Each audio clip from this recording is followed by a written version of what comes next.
Boa noite, meu querido. Tudo bem?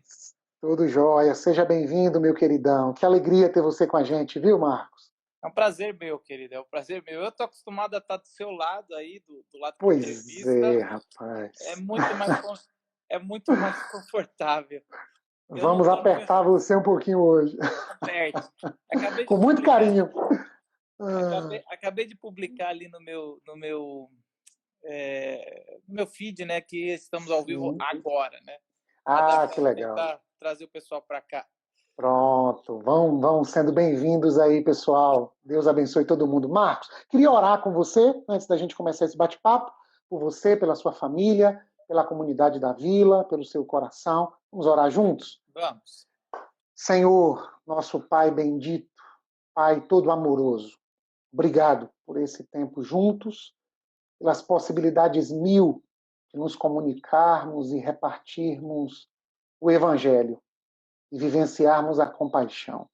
Obrigado pelas pessoas que estão se aproximando e, de um modo especial, unimos o nosso coração, pedimos a tua bênção sobre a vida do Marcos, sobre a casa dele, sobre a família, os filhos, sobre a comunidade da vila, sobre os desafios que estão diante do teu filho nesse tempo tão estranho, Pai. Cuida dele, cuida da saúde, enche o coração dele com a tua boa palavra, ilumina a mente e o coração, dê a ele saúde, vigor, coragem e o inspire para ser uma voz do Evangelho em um tempo tão confuso e conturbado. Oramos com gratidão por esse tempo juntos e pedimos que o Senhor fale com a gente e nos ilumine nesse tempo, em nome de Jesus. Amém. Amém. Amém. Amém. Amém. Você dispensa apresentações, mas eu vou tentar fazê-la, tá? Faça assim. Ah, Marcos Botelho, filho do Jaziel Botelho, Ivone Botelho, missionários também da CEPAL, fundadores dos Jovens da Verdade. Marcos Botelho é irmão do André, irmão da Raquel, casado com a Nath Botelho, pai do Daniel, pai da Mariana, fundador do JV na Estrada, Terra dos Palhaços. Eita, Deixa eu nós. ver aqui para não errar nenhum. Rock no Vale e a Glocal e pastoreia a linda comunidade da Vila juntamente com o Paulinho Nazaré, que esteve com a gente semana passada e batemos um papo Legal. muito legal, muito legal. E bom, é isso mesmo? Tem que acrescentar alguma coisa? Me ajuda Caramba, aí. metade disso aí dizem que foi, não sei não, hein? Ah, cara, você é demais. Marcos, hoje a gente vai bater um papo sobre o Evangelho e a compaixão no mundo virtual em tempos de pandemia. Eu queria que você começasse falando como foi que começou sua história nesse ambiente digital, virtual. Você é seguido por muita gente, compartilha coisas muito interessantes, tem nos abençoado através desse meio. Como é e quando foi que essa história começou? Marcos Botelho e Mundo Virtual. Cara, na verdade, eu fiz meu primeiro post, eu fiz um blog em 2006. 2006, para quem morava numa cidade pequena, né, que era Arujá, na época devia ter lá seus 50 mil habitantes, e não tinha internet onde eu morava, era sim, eu acho que ainda em 2006, ainda, se não era de escada, era muito ruim, né? A gente tinha uma internet muito difícil, porque Verdade. eu sempre morei no acampamento. Então, e eu tive como é que fala? Uma educação, minha escola, a escola pública que eu frequentei não foi tão boa, e eu também não fui um bom aluno. Então, eu tinha um medo de escrever. Quando eu entrei no seminário e fiz o seminário, eu me apaixonei por teologia e descobri que eu não era um mau estudante. Olha, Eu não tive um interesse pelo que eu estudava antes da faculdade, né? E depois eu fui ver que eu gostava de ler, gostava de escrever, gostava de estudar, mas tinha que ser assuntos que me interessavam e foi a teologia que eu olha. me apaixonei, assim. Então eu entrei e falei, não, não sou esse estudante. E aí eu comecei a escrever, só que eu tinha muito medo de errar, ainda erro, assim, digitação, o C cedilha e S eram terríveis para mim. Ah, E aí eu me forcei, foi um ato assim. Então eu tinha boas ideias, eu comecei a escrever peças, como eu comecei, quando eu me formei, eu fazia muita peças, eu escrevia peças, eu gostava da dramaturgia. E aí eu comecei a escrever as peças, e as peças eram. Eu sempre gostei muito. Minha família tudo é cinéfila, meus tios são cinéfilos, então eu sempre gostei de filmes, roteiro, de ir ao teatro quando eu podia, financeiramente. E aí eu escrevia isso e as pessoas falavam: Marcos, você escreve muito bem. Eu comecei a escrever peças para a CEPAL, e eram 1.600 pastores, e as pessoas falavam: nossa, é muito legal o texto, me passa o texto, sei o quê. E aí, quando deu 2006, que eu já estava 2 anos na CEPAL fazendo, eu escrevi meu primeiro blog e me desafiei a escrever toda semana. E aí Legal. era Blogspot, tinha 2 plataformas, acho que só tinha uma e depois veio a outra, mas eu acho que a minha era Blogspot. E aí eu tinha Marcos Botelho, comecei a escrever, e aí minha namorada, que é minha esposa agora, ela corrigia para mim. Então eu mandava para ela por e-mail, ela fazia uma correção assim, falava: tem algum erro, tem alguma coisa. Ela: não, então a vírgula. E ela tinha muita paciência, falar: ó, isso aqui tá legal, mas precisa ter uma vírgula. Uma frase desse tamanho. Começou a fazer o que o meu professor de português tentou fazer e não conseguiu. Ah, que E aí legal. eu entrei desde 2006, eu muito ativo. Eu sou um dos primeiros blogs assim ativos aí escrevendo, e eu sempre tive como eu morei no JV, eu sou o cara que as pessoas me perguntam como é que eu consigo lives com gente tão bacana, eu cresci com essa turma, como eu sou filho de missionários, eu cresci com o Ed René, nem caso, o Ariovaldo Ramos, eu cresci com o Ziel Machado, todos, Carlinhos Queiroz, todos eles foram tipo padrinhos meus na fé e no ministério. Então, assim, Privilégio, hein, cara? é um privilégio, super privilégio. Eu acho que ninguém mais poderia ter a diversidade, porque não foi por causa de igreja, foi por causa de missão. Então lá tinha batista, metodista, assembleiano, presbiteriano. E também não foi por causa porque eu conheci, foi por causa dos meus pais. Então, isso foi assim. Aí, logo em 2007, eu fui chamado na Rádio Transmundial para continuar um programa de juventude chamado Na Contramão. E eu fui com o ministério que a gente tinha, que era o MV, o Saulo, o JV na Estrada. E a gente começou a fazer, só que as ondas curtas, lá é onda curta, ele chegava muito nas tribos indígenas, só que não era o nosso público era os jovens da cidade. Eu já tinha feito mestrado em missões urbanas, e aí eu falava: a gente tem que a gente tem que ir pela internet, não por ondas curtas. E eu considero o trabalho da Rádio Transmundial excelente, porque precisa de Fantástico. tudo. Precisa ter tudo. E aí a gente começou um podcast Hum, de entretenimento, bem zoeira, mas tinha teologia.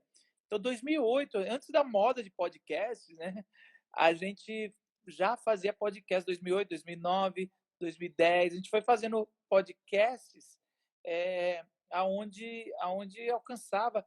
Cada episódio nosso tinha 20 mil ouvintes naquela época. caramba. Quando deu 2010, eu parei de viajar como missionário, porque eu casei. E aí, eu tendo casado, eu decidi, falei: cara, eu preciso ainda estar mais presente na internet. Além dos meus textos, além do podcast, como eu falei, eu quero entrar em vídeo, né?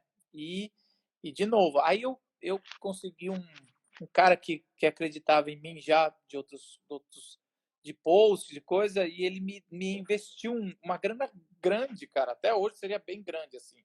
Ele até falou assim: eu consegui alguém, mas eu sei que foi ele. Que E aí ele legal. investiu um dinheiro, a gente comprou um equipamento muito bom, e aí a gente começou, eu comecei sentei com 2 roteiristas de cinema.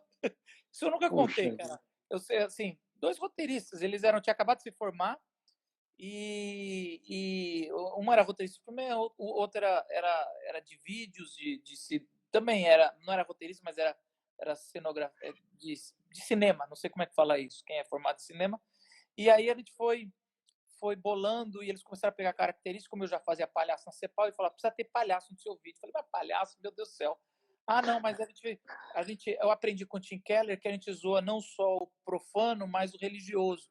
Então precisa ter um religioso. E você gosta de teatro, você escreve bem. E aí começamos uma série de vídeos chamado Lu e Tero, que era um palhaço, Luta, era Lu, o Tero era um religioso e eu ficava no meio ali tentando apaziguar os dois. que E isso legal. também foi uma coisa que deu um boom muito grande, porque isso em 2011 tinha Lu e Tero com 100 mil visualizações, numa época Gente, que era mato.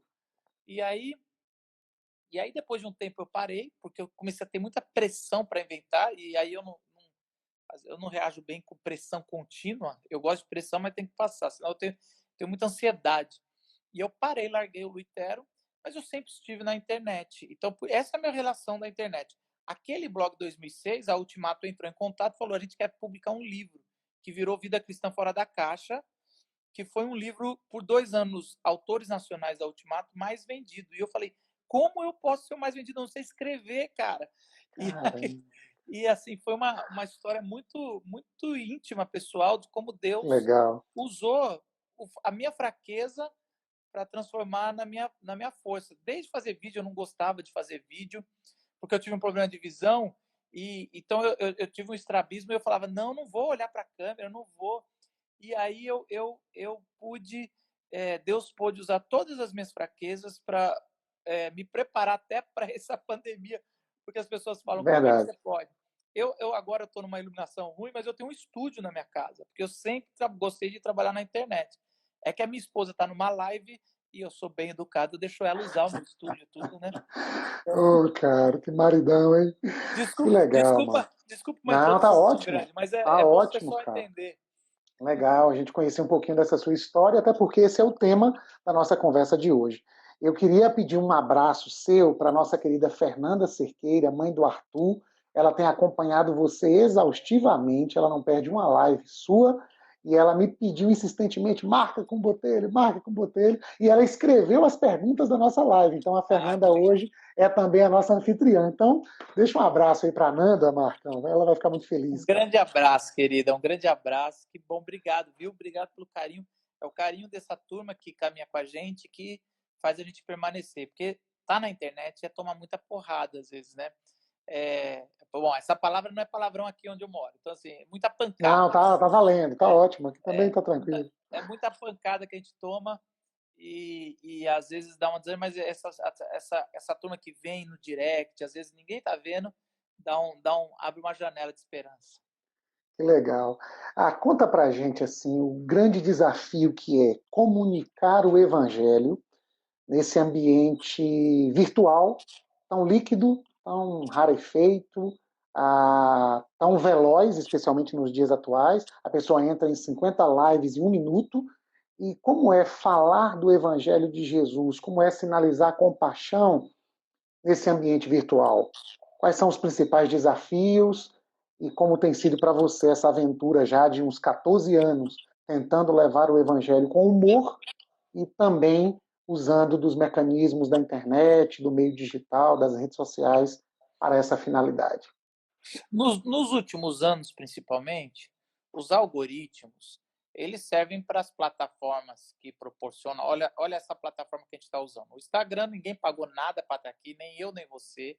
A gente Sim. aperta um botão, a gente tem todo um programa fantástico que coloca a gente em telas divididas e as pessoas podem entrar também que não pagaram nada e acompanhar um conteúdo muito legal. Qualquer outra plataforma, o YouTube é a mesma coisa.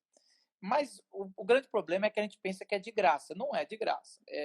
Os algoritmos, eles usam para colocar, para quem chama mais atenção, ter mais gente, quem não chama atenção, não ter menos gente, para que assim o investimento que eles fizeram possa ter o patrocínio, não que a gente levantou o nosso patrocínio, mas eles têm o patrocínio que eles levantam para postar em alguma hora que o cara tá vendo, Em além de outras pagar. palavras, a gente usa eles, e aí o equipamento deles, a tecnologia deles, e eles usam a gente para vender patrocínio. Né? Exatamente. É uma via meio que de mão dupla. O problema é que o critério que os algoritmos têm e têm tido, eles têm um critério de visibilidade, chamar a atenção. E o ser humano, ter a deturpação total, a Bíblia fala que todo ser humano se afastou de Deus, virou inimigo de Deus. E por sermos inimigos de Deus, não temos os atributos de Deus. Nós temos o fruto do Espírito, que é quem está em Deus, ou quem está no Espírito de Deus, é amor, paciência, bondade, aí vai todo aquele fruto do Espírito. Quem não tem o Espírito de Deus tem o contrário, o oposto. É raiva, é ira, é impaciência, é tudo mais. Por que eu estou dizendo isso? É muito simples. Porque quem está o ministério da internet é sempre puxado, porque a gente não faz uma live dessa para não ter ninguém. Se tiver uma pessoa, já vale a pena pela consciência do evangelho, mas não vale dependendo se eu tive que botar como eu tive que correr para tentar botar o meu filho para dormir, minha filha pode chorar daqui a pouco. E as coisas às vezes dá tanto trabalho, é tão difícil que não vale a pena. Vale mais a gente gravar uma coisa que vai depois publicar, que vai ter 100 pessoas, do que fazer uma live que talvez não tenha ninguém. Então, assim, colocado isso, então a gente tem um termômetro do que a gente faz que vai dar visibilidade, tanto que no começo das minhas lives eu fazia todas as noites. Agora eu não faço mais à noite, porque eu demorei para te achar, de tanta coisa que está ao vivo agora. É tanta concorrência. No começo era menos, então eu via pela visibilidade. Hoje é tanta coisa que o cara me segue e aí ele fala assim, vou ver depois do Marcos, porque ele tem outra coisa melhor para ver. E daí ele não vê depois também, porque a vida tá cheia de live. Então, assim, por que eu estou dizendo isso? O Ricardo Agreste falou para mim que a gente, além da pandemia do coronavírus, a gente está com a pandemia de lives, né, no Brasil. Né? Até a internet brasileira já não está dando conta. Abre a geladeira e encontra uma live. Eu nunca tive tanto convite de live. Aliás, é uma coisa, eu nem posso atender, mas eu tenho meu sustento na igreja. E quem vivia de oferta por pregar fora, não consegue oferta para fazer live. Então, assim, até eu entendo isso, que temos que reajustar.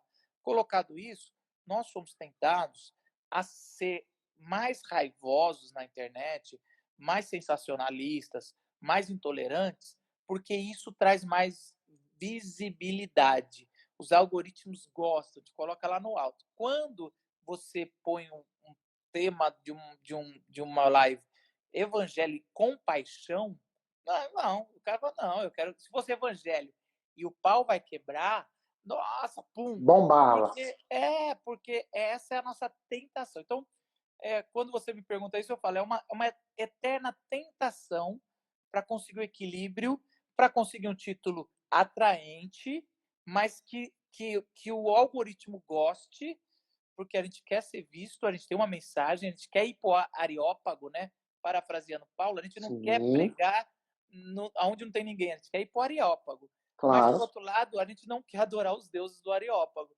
Então, existe essas duas, essa tensão. É difícil. Não é para todo mundo ter o ministério, uma parte do ministério, eu nem considero meu ministério, mas uma parte do ministério online.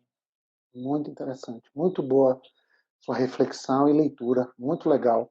E em tempos de pandemia, Marcos, em tempos de distanciamento social, em tempos em que a comunidade da fé não pode se reunir, não pode se encontrar nos prédios, como ser igreja para além do culto, clero, domingo e templo, né? Essa fala bem característica do Ed René. Como ser igreja nesse tempo, meu queridão? Como tem sido aí para vocês esse desafio? Como você tem lido esse tempo no que diz respeito à Igreja de Jesus e o desafio de não mais, pelo menos por enquanto, poder se reunir? Eu considero assim, uma igreja. Eu fiz essa pergunta para mais de 30 pastores nas últimas semanas, então eu tenho várias respostas que então, essa resposta não é minha somente, mas também tem um pouco de mim. Eu acredito assim, eu vou falar da realidade da minha comunidade local. A minha comunidade local tem uma frequência num fim de semana, num domingo, de 400 pessoas, tá? Essa é a minha comunidade local. Eu não considero uma igreja grande, eu considero uma igreja média. Isso. E daqui a pouco já chega no limite para, assim, não sei como é que, se é que podemos ter do limite de, não, a gente nunca vai parar de crescer, mas a gente tem um teto que a gente não gostaria de passar, não sei como resolver essa equação. Mas assim, a nossa igreja tá muito bem como igreja. Falta o elemento físico. Sim. Mas eu estava numa campanha esse ano, em janeiro, eu falei assim, a campanha tenha 5 pessoas com quem você pode contar na nossa igreja. Alguns vão falar, mas só 5? Não, cara, em São Paulo, se você tiver 5, já é uma maravilha. Que eu falo 5 é assim, você sabe o nome, sabe o celular, vai ligar se precisar, vem aqui e a pessoa vem. Então são 5 pessoas. Aí eu falo que se só tem uma, não estamos cumprindo. Se não tem nenhuma, ou se tem uma, não estamos cumprindo nosso papel de igreja. Se tem 3, ainda é pouco. 5 é o que a gente quer para mais. Então, Legal. a gente está começando. A gente tinha 7 pequenos grupos, que não eram tão pequenos, durante a semana, e a gente faz. A gente agora acabou de treinar mais 12 PGs, porque as pessoas querem ter contatos umas com a outra, porque agora não pode ir na igreja. Isso é uma Muito vitória. interessante. Então a gente Olha vai que mais que coisa. dobrar os pequenos grupos via Zoom, e não dá mais para ter mais do que 7 pessoas, porque senão fica aquela confusão. Então, Sim, maravilhoso, sim. é o pequeno grupo ideal. E assim, a gente sempre fala, se você não tinha tempo, agora você tem, porque você está em casa, e é via internet, melhorou. Então, isso é uma coisa. Segunda coisa, a gente criou várias frentes de trabalho. Então, a gente tem a frente diaconal, que vai ajudar as pessoas a fazer compra, entregar a cesta básica, porque como a gente tem a Glocal ONG, então logo na primeira semana a gente conseguiu 6.000 cestas básicas. Foi difícil, Uau, tinha que arranjar, porque a gente tem muitas instituições. fantástico. Só o ano passado a gente acelerou 24, que atingia mais de 45 mil pessoas na cidade de São Paulo. Então a gente virou um polo de ONGs, né? Que era o nosso sonho. Então Muito o legal. Corona trouxe isso. E é a igreja que serve, a igreja que sustenta, é a igreja que serve. Então é a comunidade da vila que está fazendo isso na parte de aceleradora e ONG. Então a gente criou um grupo da igreja para servir. Esse grupo tem que continuar, não é? A gente começou pelo Corona, mas tem que continuar. A gente criou um grupo que é para treinamento de PGs. Foi porque a gente teve uma demanda muito grande. PG eu falo que é pequeno grupo, tá, gente? Ok. Pode ser célula, dê o nome que você quiser. Mas, assim, a gente criou um grupo de treinamento. Só que esse grupo tem que continuar depois do Corona. Ele é maravilhoso, ele tá gerando, fomentando pessoas, falando, é simples, é só você fazer esse tipo de conexão, ensinando como mexer, dando dicas. Foi maravilhoso. A gente criou um mundo paralelo só de treinamento, uma escola online. A gente criou um grupo ele liga para as pessoas, para todos os membros e cadastro que a gente tem, que a gente liga e a gente pergunta como é que você tá. Então, em 2 semanas a gente passou por todos. Ninguém vai voltar da Poxa, que pandemia legal. sem falar, alguém da igreja me ligou. Que Agora, legal. isso tem que ser igreja depois da pandemia. Então, e aí a gente tem mais um grupo que é de todos os profissionais, pessoas que trabalham na internet, pessoas que trabalham. E felizmente Deus trouxe muitos empresários e grandes empresários lá para a igreja. A gente criou esse grupo, que é o grupo de mentoria para pessoas que estão com dificuldades no seu trabalho, como transformá-las Hum, em ou são coaches de pessoas que vão reajustar o trabalho da pessoa para ela aprender a trabalhar agora na pandemia e depois, e pessoas que estão com dificuldade de levar para a internet o seu trabalho. Ah, a gente tem um dos diretores do iFood. Então a gente tem, os caras sabem o que faz. Só que a minha alegria é que esse grupo tem que estar para sempre, porque sempre vai ter desempregado. o, Então, corona, o corona tem que ser apenas o acelerador, né, para tudo isso, né, cara? eu digo aqui, ó, a comunidade da Vila Presbiteriana está aprendendo o que é ser igreja na crise. E não é isso que a igreja de Jerusalém aprendeu na crise?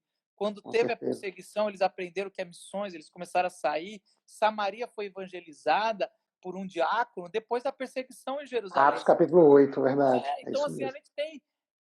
Eu digo da minha igreja só está aprendendo a ser igreja, ou está aprendendo mais a ser igreja, já era igreja, mas está aprendendo, deu um upgrade o que é ser igreja na pandemia. E a gente não vai deixar, não vai desaprender depois. Não existe mais voltar ao que é normal. É o Existe. novo normal. E o novo normal para a igreja é uma igreja 2.0 muito melhor, pelo menos no nosso caso.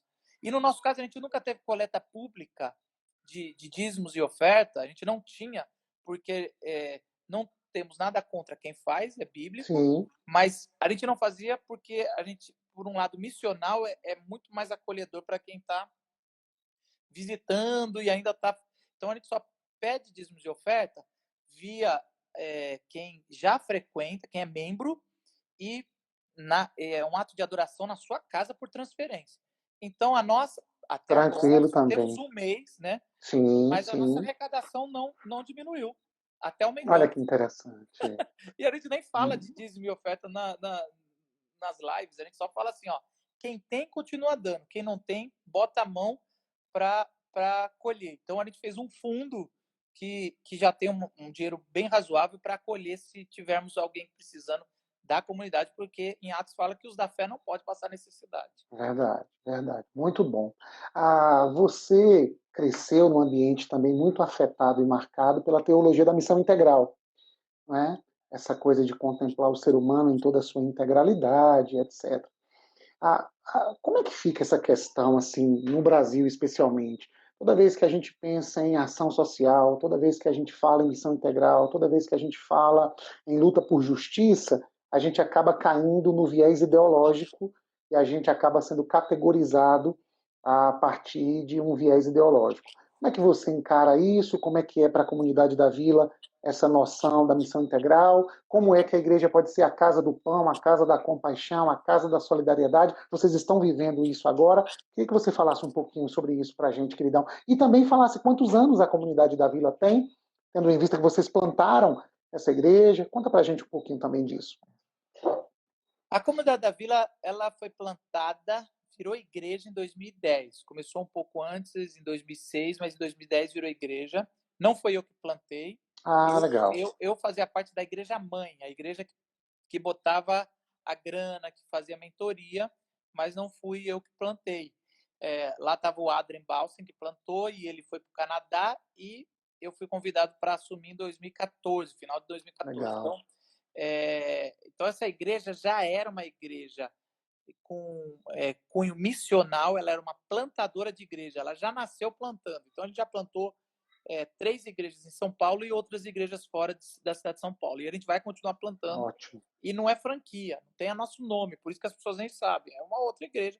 A gente planta presbiteriana, mas a gente está plantando também, é uma igreja filha, é uma igreja menonita, que o pastor era menonita. A gente falou, você não precisa vir para a nossa denominação. A gente vai te sustentar e vai pagar. E ele participa do conselho, mas ele não é da nossa denominação. Eu nem também nunca contei muito isso, não. Isso Que é nosso legal. aqui. É, É segredo nosso, gente. mas isso é uma alegria para mim, porque isso é o que aprendi numa missão. O que não é bíblico é denominação. A denominação nos ajuda pedagogicamente a se organizar, mas o reino é bíblico. Denominação nunca foi bíblica. Verdade. Então não existe esse negócio de não é da minha denominação, eu não ajudo, eu não faço. Isso não existe isso, pelo menos na minha cabeça. Agora, outra coisa que você perguntou sobre missão integral. Então, para mim, missão integral é a missão do Novo Testamento. É a teologia feita por missionários em campo. Então, é assim, a teologia não feita no gabinete. Não tem, em tese, não tem nada errado uma teologia feita em gabinete. Só que o Ok. gabinete ele tem que ser provado na prática. Então, nada melhor do que um missionário que está em campo fazendo teologia. Então, a teologia da praxis, a teologia prática, é alguém que está lendo o tempo todo a Bíblia e refletindo na prática o que fazer a grande comissão à luz. Então, isso é teologia integral. E é lógico que é integral, porque eu estou fora de uma teologia parcial. Então, só que desde 2012 existe uma frente fundamentalista jogando, mas diversos textos, inventando perfis, muito robô, pensa que é coisa do atual governo, já está faz muito tempo. Eu mesmo já fui muito atacado, tive que tirar textos, atacaram minha família por textos É mesmo, cara. que a gente já falava já na missão, lá na Ultimato. Eu já tive ligações de diretores da Ultimato falando, Marcos, isso aí que tá complicado. E a gente sempre falando, sempre aberto para discussão.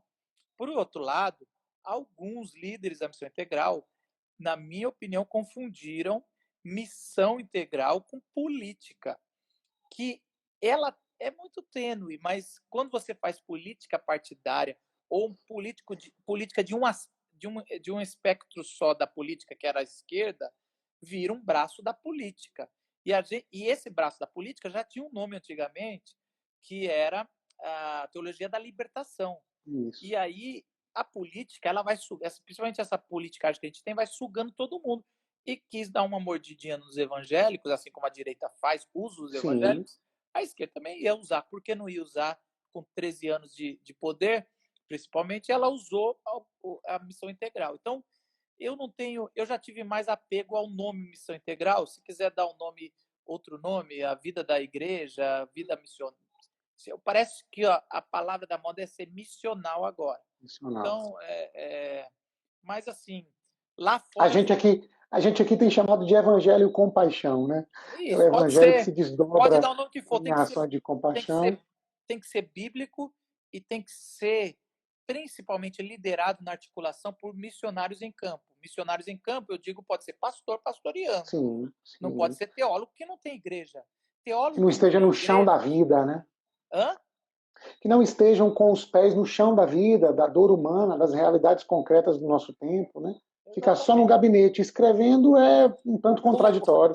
O Caio Fábio, na década de 90, falou que isso era masturbação, né? Você não ter o casal, o amor verdadeiro. Então, você tem que ter o evangelho, mas tem que ter a prática.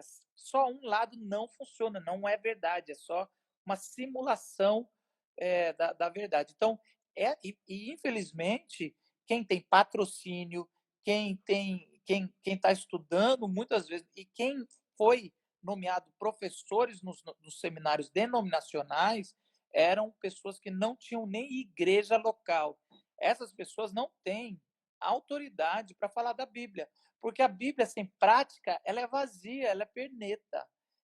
Então, assim, tem que ser acadêmico, não tenho, de novo, nada contra acadêmicos, tem que conhecer as línguas originais, tem que estudar, dedicar, mas tem que ter prática. Se não tiver prática, daí cai nessa coisa fria que a teologia sistemática se tornou.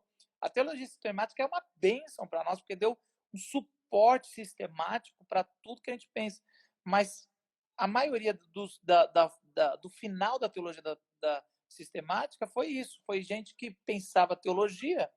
Isso eu estou falando do campo protestante. Tem o viés católico também, mas que não tem prática. Então, eu não sou muito apegado, eu não tenho apego, apesar que eu também não tenho problema nenhum usar de missão integral, mas eu não tenho esse apego, contanto que a teologia continue totalmente do ser humano todo.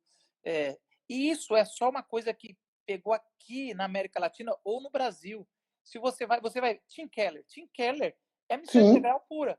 Se você pegar aquela justiça generosa, aliás, os teólogos latinos, eu fiz um vídeo que vai sair amanhã do Teologia, do Tim Keller, e eu falo que a maior frustração dos teólogos brasileiros da missão integral é que um dos melhores livros é de um americano. E não deveria ter problema. O cara é um dos melhores teólogos da missão integral. E vão falar que não é por causa geográfico. E outro teólogo que é totalmente da missão integral, ele era britânico, que é John Stott.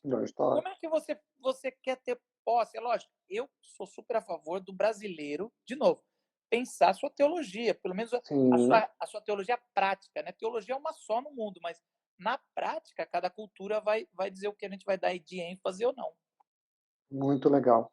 E em meio a tantas vozes, Marcos, né, dissonantes assim do Evangelho, tentam colocar todo mundo num pacote só. A gente vive um momento no Brasil em que o olhar para os evangélicos está altamente politizado, categorizado e etc. E o desafio é anunciar o Evangelho de Jesus de Nazaré em meio aos outros evangelhos sendo pregado. Como fica esse desafio para o pastor de uma comunidade local?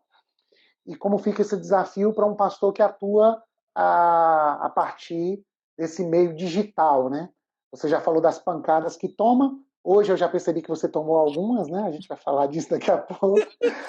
Então, como é ser voz do Evangelho de Jesus de Nazaré em meio a pseudos evangelhos que estão sendo anunciados no nosso país, cara?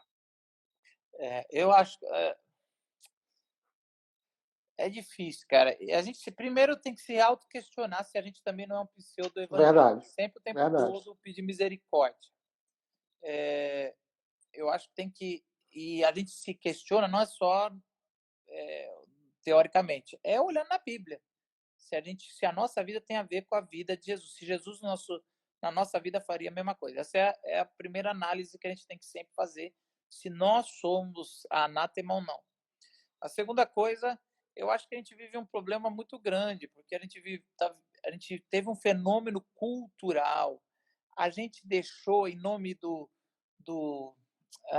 da proteção, do corporativismo religioso, da proteção, a gente não questionou algumas denominações neopentecostais quando elas fizeram absurdos, como a Universal, quando pegou aqueles sacos de dinheiro no Maracanã e a teologia da prosperidade chegando.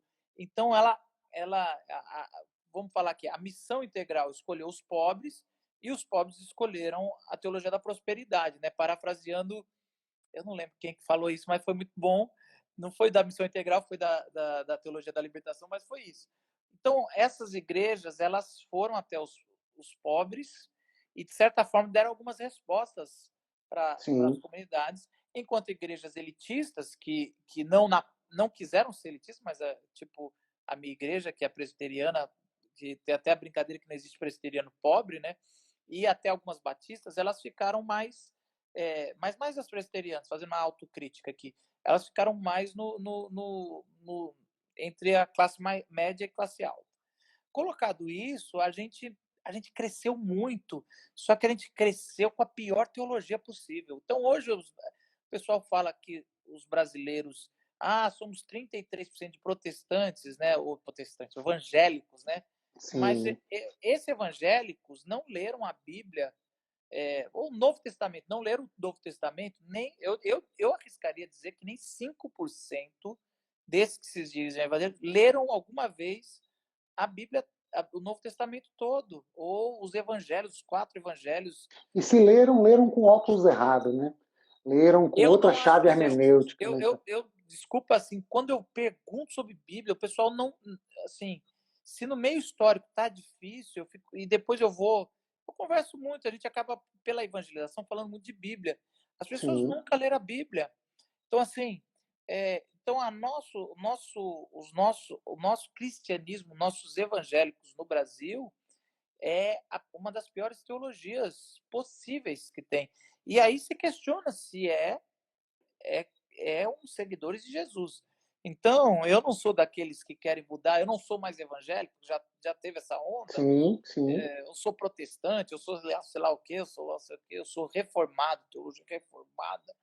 Não, mas eu acho assim que a pergunta é: somos discípulos de Jesus? Então, mesmo sendo católico, tudo, somos discípulos de Jesus? Então, é um pouco disso que eu estou. Interessante. Deixa eu te perguntar uma coisa. Vocês têm um trabalho com a Glocal, queria que você falasse um pouco acerca disso. E essa missão e essa tarefa de comunicar para aqueles que geralmente não conseguem ter links e pontes com a igreja, né? Então, Paulo Nazaré comentou um pouco que vocês convidam cantores, eles vão lá expor sua música, sua arte, e que é uma experiência muito legal. Eu perguntei para ele assim, Paulinho, e quais são as pancadas que vocês tomam de igrejas evangélicas, especialmente muito mais conservadoras, um tanto mais radicais. E é muito interessante isso, porque tem um pessoal que não lê o evangelho, você acabou de mencionar, tem um pessoal que é contado em milhões dentre os evangélicos que não entendem nada de Bíblia. Aí você lê a Bíblia e a partir de Atos 17 diz: vamos lá falar para os gregos que o Deus desconhecido é o Deus que a gente quer anunciar. Aí quando você vai lá anunciar o evangelho, alguns evangélicos dizem: esse cara é mundano, esse cara está cantando música do mundo num ambiente que deveria estar sendo um ambiente de louvores a Deus. Como é levar o evangelho para aqueles que não gostam dos evangélicos e tomar pedrada dos evangélicos porque estava falando para aqueles que ainda não acolheram o evangelho? Olha só, primeira coisa, eu acho que eu descobri algumas coisas. Desde 2012 a gente faz local, em teatros da cidade de São Paulo.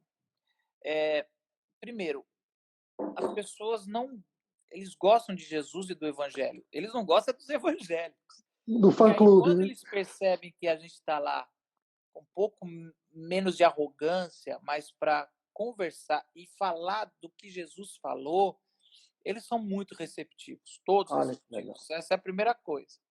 A segunda coisa é interessante que dentro da igreja conservadora é o que a gente mais recebeu apoio também. Todo o Bom. financiamento do movimento local nunca foi feito por pentecostal, ele sempre foi feito por igreja histórica. Então Olha. existe, eu acho que não é, sendo bem sincero, uma pancada. Eu não acho que eu recebo uma pancada das igrejas históricas. A gente recebe a pancada dos religiosos. E aí, religioso tem em todo lugar. E aí, é que nem Lucas 15, cara. Jesus sentou com os pecadores e ele foi criticado pelos religiosos. Ele conta as parábolas. Ele Isso. conta a parábola do bom pastor, que tinha 100 ovelhas, uma saiu, ele foi, e aí ele dá a complementação dizendo é melhor uma que tem o que se arrepender do que 99 que não tem para se arrepender. Aí ele pega aquela lente, aquela objetiva, como se fosse uma câmera fotográfica, uma Canon, ou uma... Qual que é aquela outra para agradar todo mundo da fotografia? É a Canon e a... Aí você me apertou. Não, pode pôr Sony aí, que a Sony Dá tá uma melhor. funilada, né, cara? É uma coreana e outra não sei o quê. Bom, e aí ele deu um zoom, e aí ele foi para outra parábola, que era 10 moedas, as 10 dracmas, ela perde uma moeda, e Dentro de casa. dentro de casa, isso é boa, eu nunca tinha pensado nisso, Boa, dentro de boa. casa, Dentro boa. de E a casa. casa é muito forte, a representatividade da casa nas 3 parábolas é muito forte. Isso. Mas o que eu sempre gostei, que eu tenho uma peça sobre isso, é a festa que ela dá quando acha uma dracma custa mais caro do que a dracma. Então essa dracma tinha alguma coisa especial que não dá para entender, porque, cara, a festa vai custar mais caro que essa dracma. Você está comemorando uma moeda que perdeu de 9 que você tinha ainda, né? E aí depois ele dá mais um zoom, e aí ele conta a parábola dos 2 filhos que estavam perdidos e o pai generoso, mas a gente... E aí o profano volta e entra dentro da casa e da festa, que ali é salvação, e o mais velho, que nunca saiu, o religioso, não entra. Então, assim, ali é muito claro de que sempre vamos ter os religiosos que não querem que o evangelho saia. E Jesus está dizendo, é melhor um que tem que se arrepender do que 99 que não tem que se arrepender. Eu não vim para os sãos. Os sãos não precisam de médico, eu vim para os doentes. Então, Muito legal. no ministério de Jesus, os religiosos deram muito mais trabalho do que os profanos. E quando a gente sai, para os pastores e amigos líderes que estão nos ouvindo, se você está com muito trabalho de crente chato, sai mais, que você vai ter mais tranquilidade, porque entre os religiosos é isso mesmo, cara, é muita picuinha, coisas pequenas eles ficam. Até as perguntas são muito mais mesquinhas do que a pergunta lá fora. Então, a minha experiência com a Glocal foi a melhor possível, foi a que me talhou na missiologia. Eu acho que eu tenho mais propriedade para falar do evangelho agora que eu fui para campo urbano, do que eu tinha antes. De novo, a boa teologia ela é feita por missionários que ouviram a voz de Jesus, falaram eis-me aqui e foram. É daí que a gente tem que ouvir. Não dê ouvido para pessoas, influenciadores que não estão na igreja local. Eu sempre digo isso. Muito legal, muito legal. E como é que ficam as ordenanças em tempos de pandemia e de igreja que se encontra virtualmente, né? Como é que a gente pensa batismo, especialmente a ceia, como tem sido para vocês na comunidade da Vila? Você está Como é para o sabendo, seu você deve ter coração? informações aí. Fernanda está lhe seguindo e lhe acompanhando, foi ela que escreveu tudo. Como é que faz para a gente ceiar na comunidade da Vila em tempos de pandemia, Marcão? Não tem. Olha, aí vai uma coisa. Para a nossa comunidade local. Eu, três outros pastores e os presbíteros, todos tinham plena convicção ao ler a Bíblia, e a gente presta lealdade também, muito mais pela Bíblia, né, mas pelos símbolos de fé que a gente chama numa igreja histórica, né, são os catequismos, agora não sai. Catecismos. Isso, catecismo maior e Legal. menor.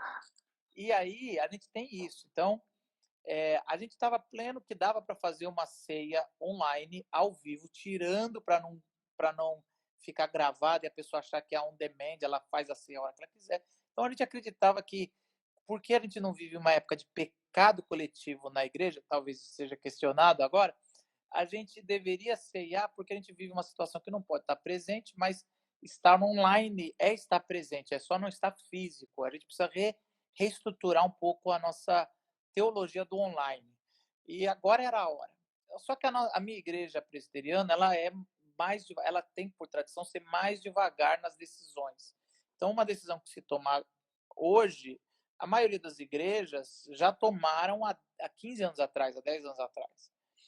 Por um lado, nos preserva de decisões erradas. Então, alguns que tomaram 15 anos atrás, depois de 5 anos voltaram atrás, a gente continua do jeito que está. Então, eu entrei com um documento pedindo para fazer isso e eu fui recomendado a não fazer. Várias igrejas presbiterianas fizeram, porque não saiu nada oficial. Não saiu nada oficial. Várias fizeram, mas a gente, por submissão, porque a gente não é independente e a gente quer dizer que a gente é um corpo, então a gente é um corpo juntos nas decisões. E eles não quiseram deliberar sobre isso e o meu presbitério recomendou não fazer, porque não está muito claro e a gente foi submisso. Então eu falei, gente, a gente está sendo submisso. Já tinha dado um comunicado assim, pegue seus elementos que a gente vai fazer na Páscoa. Depois eu falei, não pegue mais, porque a gente é uma igreja só.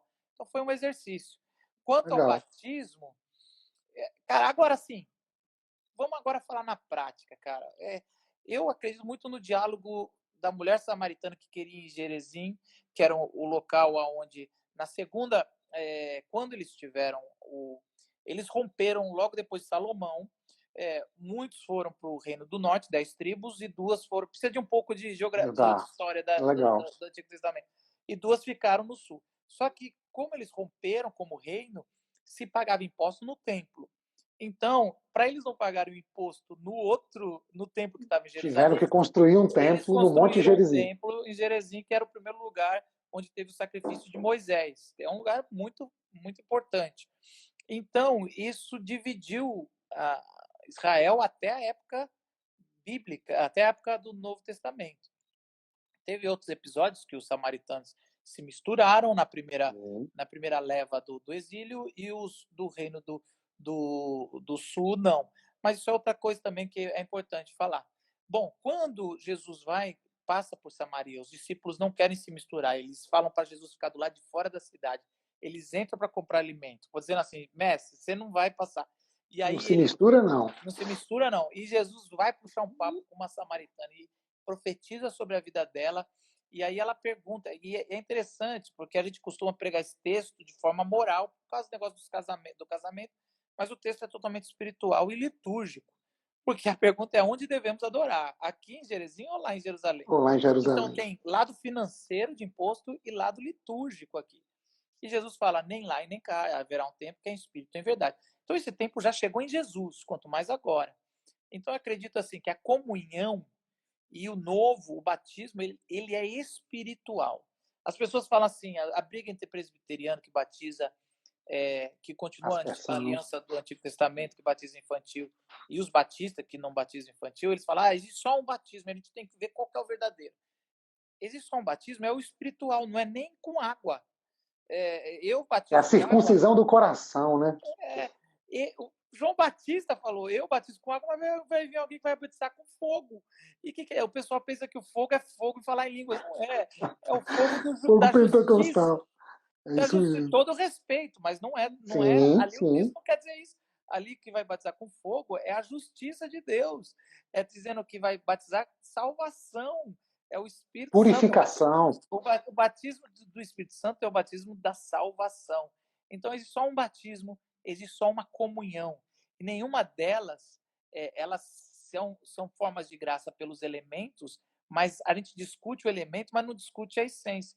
Então, eu acredito que essa discussão ainda está muito, muito fraca, e é bom para a pandemia mostrar como a nossa teologia ainda capenga, né?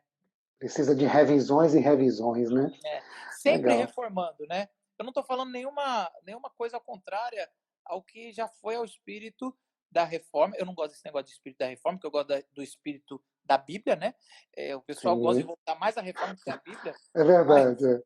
mas só por os mais Afirma, conservadores. afirma na reforma só a escritura, mas falam mais da reforma do que da escritura. É Eu tenho muito uma legal raiva do isso. espírito da reforma. Eu falo, o espírito da reforma é divisão, é briga, é morte. Você está doido? Que espírito da reforma? Mas, assim, levando em consideração aos princípios da reforma, eu não estou falando nada contra isso. É Ok, sempre reformar. maravilha, maravilha. A gente está chegando aqui ao finalzinho, mas eu queria saber de você essa coisa do humor, né? É sabido que Deus é amor, Deus também é humor. Como é que é essa sua história, a história da sua família com humor e essa capacidade de contar as belezas do Evangelho de maneira bem humorada? Que coisa maravilhosa. Como é que nasce isso? Como é que é isso para você, cara? Cara, as pessoas perguntam isso, eu não sei dizer. Meu pai é humorista. Ele é o primeiro chargista evangélico. Então, desde 87, ele faz charges. Isso já custou muito para ele.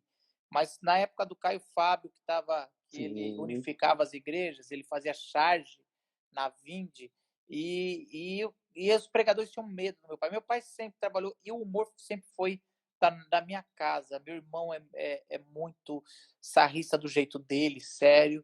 Minha irmã, minha mãe, meu pai. Então a gente lá é muito humor. O humor sempre foi um jeito. E nos ministérios que eu liderei, foi sempre um jeito de extravasar, a gente usar o humor. Agora, a gente, graças a Deus, a gente teve o discernimento do que é chamar de bullying, ou humor Sim. maldoso, humor que é para humilhar. A gente sempre deixava claro que quando alguém falava, ó, eu senti o golpe, não gostei, eu não quero que mexa. A gente não mexia, porque não tem porquê. Então, o humor, ele é maravilhoso. Deus é humor. Existe humor na Bíblia. Jesus falava com humor. Vários. Cara, o tempo todo é humor. Então, assim, o que é humor? O humor é um absurdo. Então, é aquela velha piada que o português estava dirigindo e tinha uma placa falando curva perigosa à esquerda. E aí ele falou, eu gosto de evitar o perigo. Então ele virou para a direita. Então o humor, a piada é ruim, mas acho que é mais ou menos como é que é Entendi.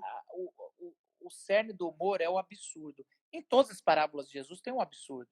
Então você pegar uma Verdade. parábola que você tem uma ovelha que vai para o deserto e aí o cara larga 99, é um absurdo. A dracma, a festa, é um absurdo. Chamar o Moisés gago para poder libertar o povo do Egito, né, Aí no cara? Antigo Testamento nem me fala. É O uma, Antigo é uma Testamento graça. é muito engraçado. Por exemplo, o Antigo Testamento fala que o primogênito é o abençoado por Deus. Se você pegar entre todos os patriarcas, não tem nenhum primogênito. Aí você fala, aí a teologia judaica fala que a mulher que pode ter filho é abençoada por Deus. Aí você vai nos patriarcas, não tem nenhuma mulher que pode ter filho. Tudo Então, estéreo. cara, é o amor de Deus o tempo todo falando, vocês acham que sabe o que é abençoado? Eu que digo que quer ser abençoado. Então, assim, não é o Legal. primeiro filho que fica, e aí vai. Cara, aí é o A povo. graça é engraçada, né, cara? O filho que é vendido é o filho que vai liderar e pegar todas as outras tribos, e aí vai. É Moisés que é gago, é o povo que sai do Egito não vê a terra prometida. Então, é o tempo todo que você mistura tragédia com comédia, que aliás é isso. O bom humor é quando ele vai para a tragédia sem estragar a tragédia, porque a vida é uma tragédia. A gente está Sim. aqui no. É a Tá ri, eucatástrofe. a gente está rindo aqui no coronavírus, mas é uma tragédia. Está tendo mortes assim, Sim, uma atrás da sim. outra. Mas se você não ter o humor, a leveza, você enlouquece. Muito legal. Conta pra gente como está sendo para você, pessoalmente, esse tempo de isolamento, distanciamento social. Como é que você tem enfrentado esse tempo, cara? A gente, quase todos os pastores têm trabalhado muito mais do que eu trabalhava antes. Eu tento não ficar vendo tanto. Eu gosto muito de jornal, mas não dá para ver muito, não. É um tempo de repensar a família, repensar, porque ficar com os filhos dá mais trabalho do que trabalhar. Então a gente quer trabalhar. Mas é Hum. interessante isso, cara. A gente fala tanto que quero mais tempo com a família, mas quando tá com a família enlouquece. Então é o tempo de lavar a roupa suja com a esposa e depois vestir a roupa limpa. É importante, mais que lavar. Ah, que legal, que legal. Que alegria poder receber esse conteúdo tão precioso.